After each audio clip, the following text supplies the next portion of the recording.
the UEFA Champions League. Some matches went down yesterday. Dapo Daramola joins us now. Thank you for coming on this morning. It was a pleasure, Chamberlain. Well, straight away, of course, you know how headlines will cast it. If Real Madrid is playing CSKA in Moscow, we have to look at it from the perspective of the Nigerian perspective. That's so right. There you have it. But straight away, how did he perform? Beautiful. I was happy. It was after a long time. We had Chidi Odia playing for that club side, and the time they won the UEFA Cup, they played the UEFA Cup final. It was a great, an exciting moment for Nigerians, and you are always happy to see Nigerian players, featuring in the champion, whether it is Europe or the African continent. But bottom line, in Europe, it was great to see Ahmed Musa playing against some of the best players, in the world, the Ronaldos of this world, the Sami Khediras, the Xabi Alonsos. So it makes you happy. It gives you this, happiness, because when it comes back home, the exposure needed to play at this, maybe the World Cup stage, or whatever. Already, this is the way to prepare yourself. And so he's doing the right thing, and he played very well, gave them trouble. Contrao was all over the place with him. He did very well. And, it tells you that, the future of Nigerian football is not particularly bad if we can just, put our acts together. But then, on the whole, it ended up 1-1. 1-1, yeah. So what an advantage they have got there. Yeah, an advantage, because they've been able to give Madrid something to worry about. If you take your eye off the ball, because it was in the 93rd minute when the goal came in, and it shows that they can, when the chance presents itself, they will surely take it. Madrid also will bite, their fingers, considering the fact that they did not take their chances when those chances came begging. I remember Jose Callejon did not, do what he was supposed to do. On 2 occasions, he had the chance to bury the game.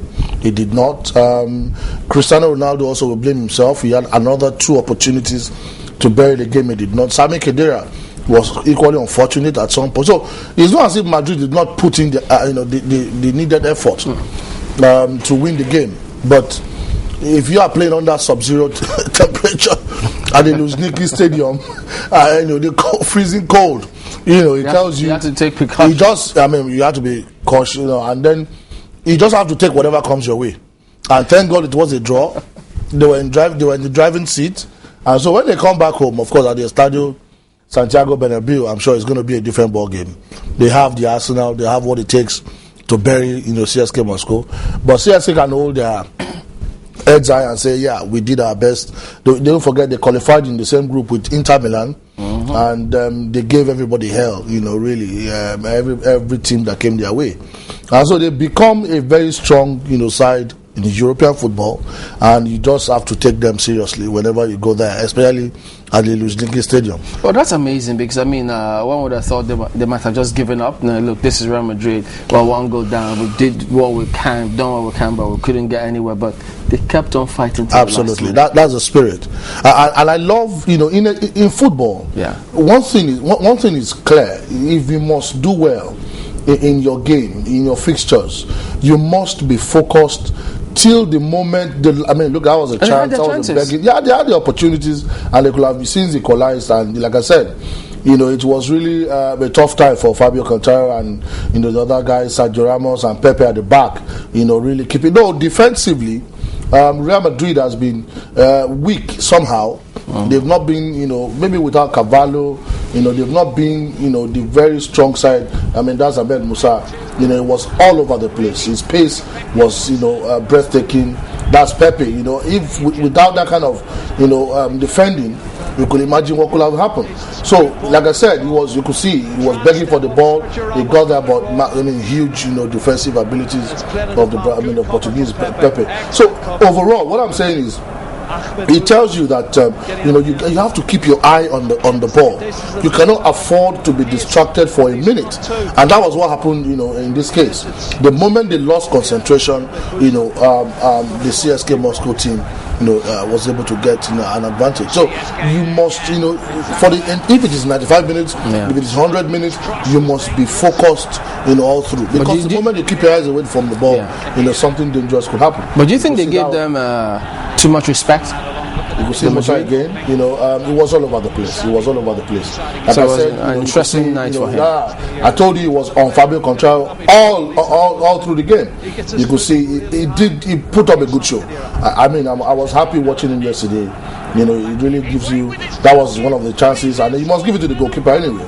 Double save, and that's not the first choice keeper for CSKA. So it tells you that, and it's bright for Russian football, that they can come up with, great goalkeepers, at will. It tells you that,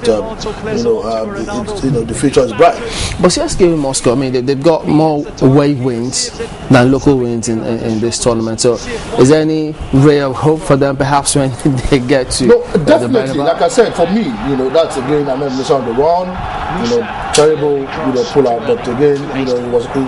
Were they trying to build on his pace? Absolutely. The fact that his wing was strong against Contrario. You have to look at your strength when you're coming into whatever game, and the strength, one of the strengths they had, of course, is his pace. He could take on. He's not afraid. If you have a player, he's not like Mesut Ozil, Kaká, players who are not afraid to take on, the defenders, to take on opposition.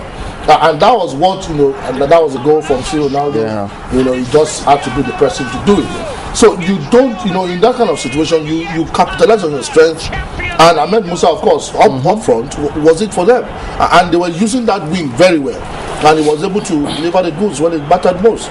So for me, overall, you have to place it and say, okay, what strength do you have going into this game?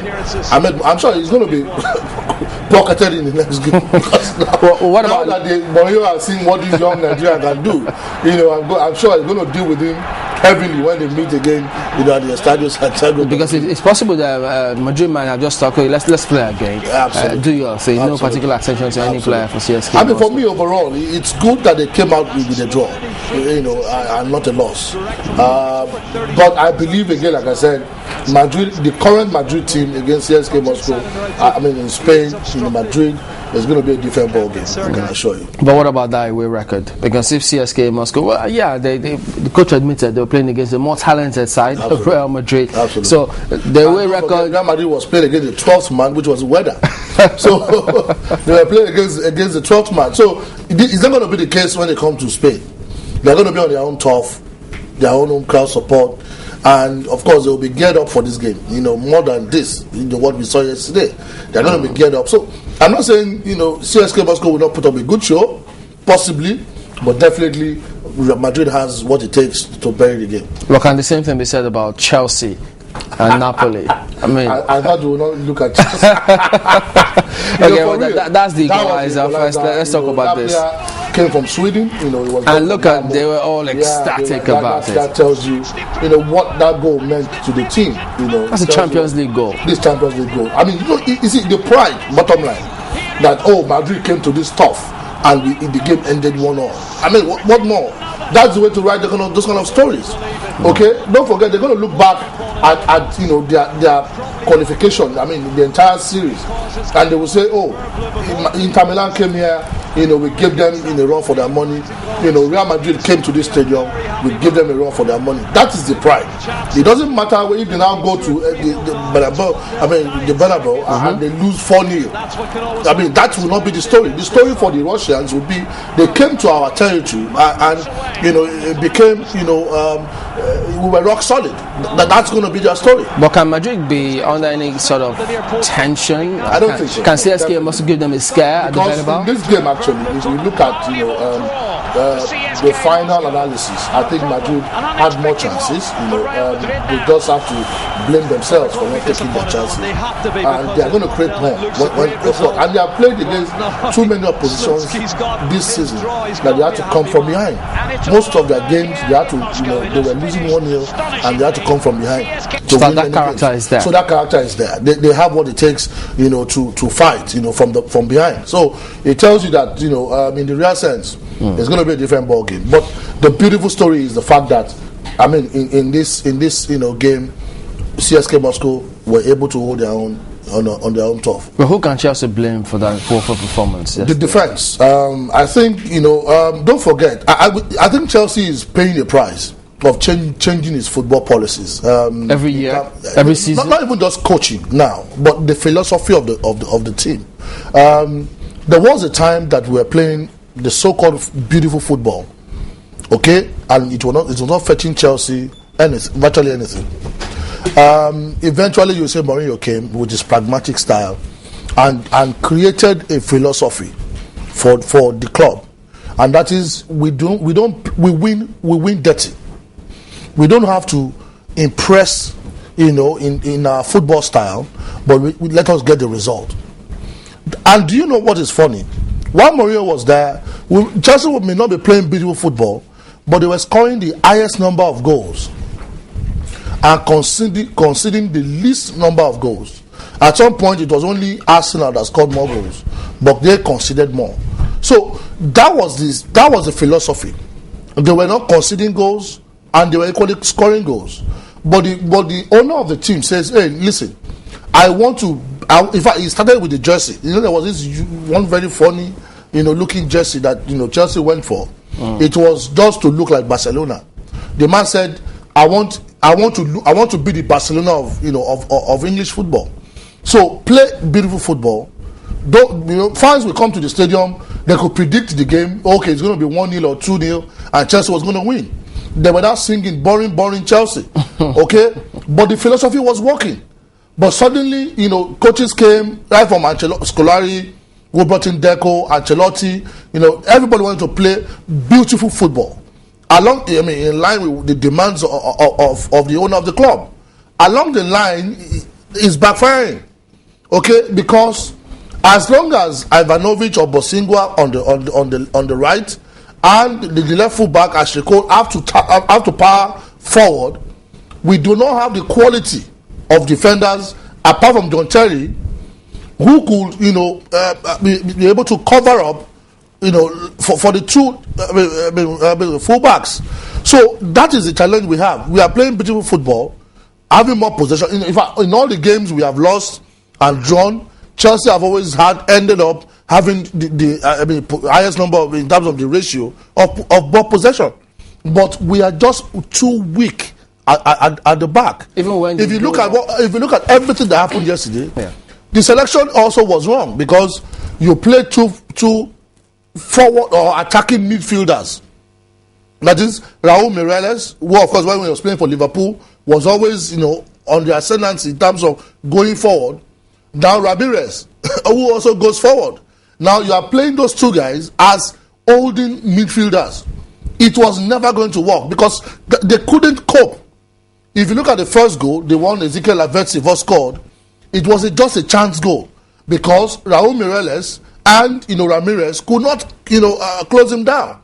The guy saw the opening and he latched onto the ball. The second thing was Ivanovic. He was ball watching. At the time he should be contesting. And I think the pain of Gary Cahill and David Luiz shows that these guys, it will take a long time for them to blend, to understand the fact that was the third game Gary Cahill was playing. But Terry doesn't have to be there forever for people to start. It doesn't have to be. Then that means the fans, everybody must understand that Chelsea is rebuilding. If we have that understanding, then we will not have issues. The fact is we are rebuilding. Because, like I said, that was Gary Cahill's third game.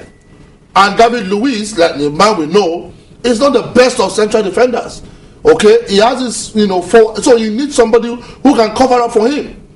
Gary Cahill, unfortunately, doesn't have the confidence yet until he builds the confidence over time. So it's either we agree at this point and say, okay, Chelsea is rebuilding. We have to phase out some players, the likes of Malouda, the likes of Lampard, possibly Drogba. Some guys have to go. Okay, we must rebuild the team.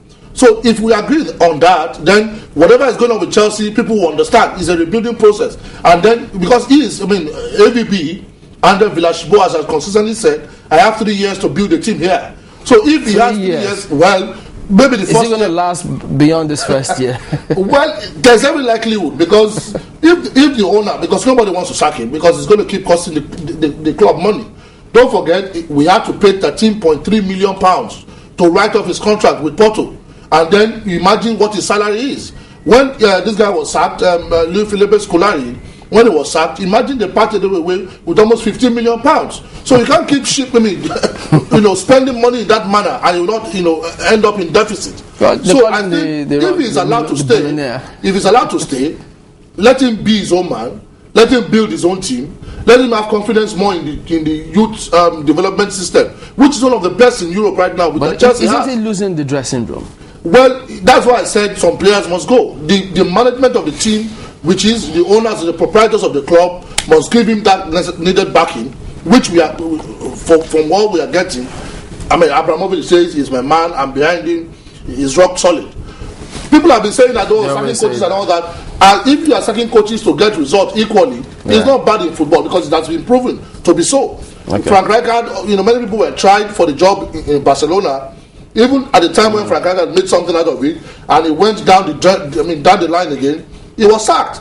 And Pep Guardiola was brought on board. The same thing with Real Madrid, the same thing with AC Milan, Inter Milan. So all the big clubs in Europe do it. So it's not a biggie.